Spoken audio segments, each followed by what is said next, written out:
Indian premiere league. नाम सुनते ही क्या आता है जहन में? क्रिकेट, ग्लैमर, पैसा। एक ऐसा तमाशा जो पूरे देश को रोक देता है। लेकिन इसी चमक दमक के पीछे एक ऐसा अंधेरा भी है, एक ऐसा तूफान जिसने इसकी पूरी बुनियाद ही हिला दी थी। अच्छा, ये खेल आखिर है कितना बड़ा? चलिए एक नंबर से समझते हैं। 2022 में आईपीएल की ब्रांड वैल्यू थी 11 अरब डॉलर। जी हां, 11 अरब डॉलर। अब सोचिए, जब इतने बड़े आर्थिक साम्राज्य की साख पर उसकी ईमानदारी पर हमला होता है, तो ये सिर्फ एक क्रिकेट लीग का संकट नहीं रह जाता, ये उसके अस्तित्व पर सवाल खड़ा कर देता है। तो चलिए आज इसी कहानी की परतों को खोलते हैं। सबसे पहले समझेंगे कि आईपीएल आखिर इतना बड़ा बना कैसे। फिर चलेंगे उस काले साल 2013 में और देखेंगे कि भ्रष्टाचार का वो जाल कितना गहरा था। बात करेंगे कि कैसे देश की सबसे बड़ी अदालत सुप्रीम कोर्ट को इसमें उतरना पड़ा। और आखिर में ये देखेंगे कि इस राख से ये साम्राज्य दोबारा कैसे खड़ा हुआ। तो शुरू करते हैं बिल्कुल शुरुआत से। ये समझना बहुत जरूरी है कि आईपीएल सिर्फ एक और क्रिकेट टूर्नामेंट नहीं है, ये उससे कहीं ज्यादा है। ये एक सांस्कृतिक घटना, एक कल्चरल इवेंट बन चुका है। हाँ, इसके लिए एक शब्द बनाया गया था, क्रिकेटेनमेंट, मतलब क्रिकेट और एंटरटेनमेंट का एक जबरदस्त कॉकटेल।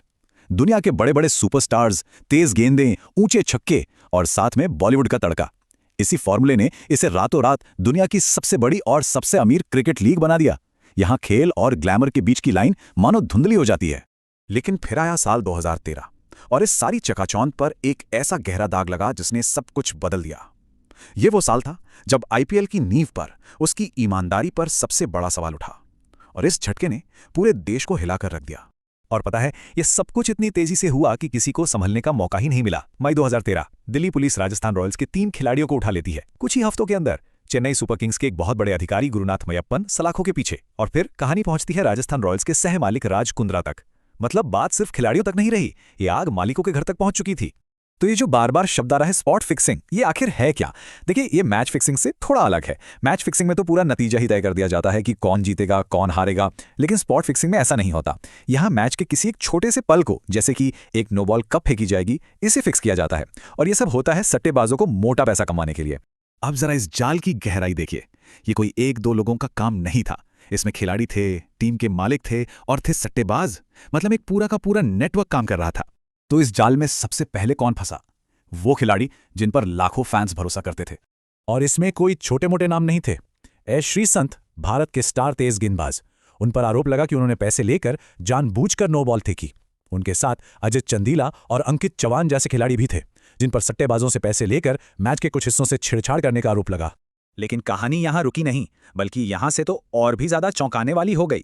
जांच जैसे जैसे आगे बढ़ी, ये पता चला कि इस भ्रष्टाचार की जड़ें खिलाड़ियों से कहीं ज्यादा गहरी हैं। ये तो टीम मैनेजमेंट और मालिकों के कमरों तक पहुंच चुकी थीं। और सच कहूं तो ये इस पूरे स्कैंडल का सबसे शॉकिंग हिस्सा था। चेन्नई सुपर किंग्स, उस वक्त की सबसे ताकतवर टीमों में से एक, उसके टीम प्रिंसिपल गुरुनाथ मयप्पन को गिरफ्तार कर लिया गया। आरोप सट्टेबाजी और टीम की खुफिया जानकारी सट्टेबाजों तक पहुंचाना।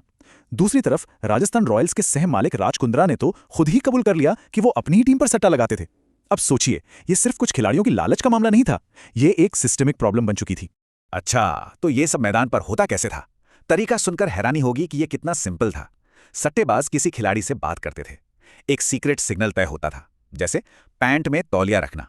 खिलाड़ी मैदान पर वो सिग्नल देता और फिर जानबूझकर एक नो बॉल या वाइट बॉल फेंक देता, और बस इसी एक गेंद के लिए उसे लाखों रुपए मिल जाते थे। अब जब क्रिकेट को चलाने वाली बॉडी बीसीसीआई इस आग को बुझाने में एक तरह से नाकाम रही, तो फिर मैदान में उतरना पड़ा देश की सबसे बड़ी अदालत को, सुप्रीम कोर्ट को।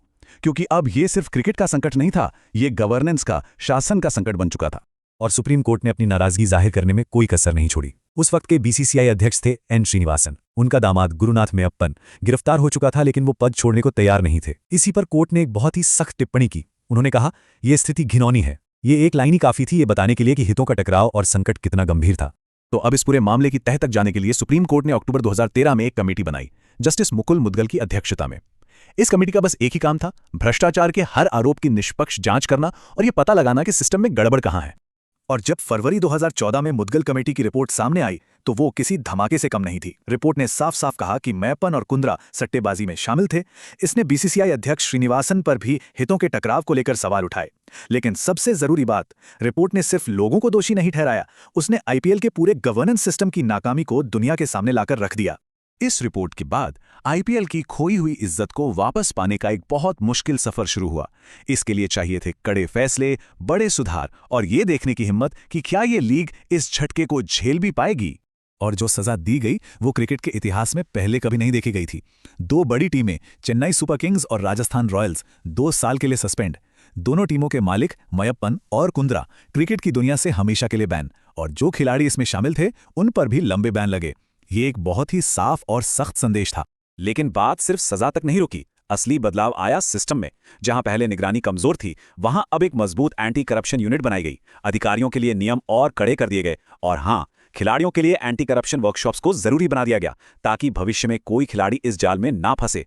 अब जरा सोचिए, इतने बड़े तूफान के बाद तो कोई भी संस्था ढह सकती है, लेकिन आईपीएल ना सिर्फ बचा रहा बल्कि और भी ज्यादा ताकतवर होकर वापस आया।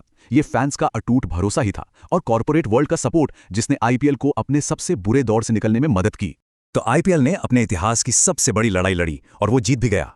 एक साम्राज्य जो बिखरने की कगार पर था, उससे फिर से बनाया गया, पहले से कहीं ज्यादा बड़ा, पहले से कहीं ज्यादा मजबूत।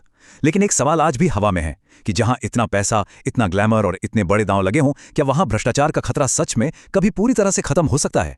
ये एक ऐसा सवाल है जिसका जवाब शायद हमें वक्त ही देगा।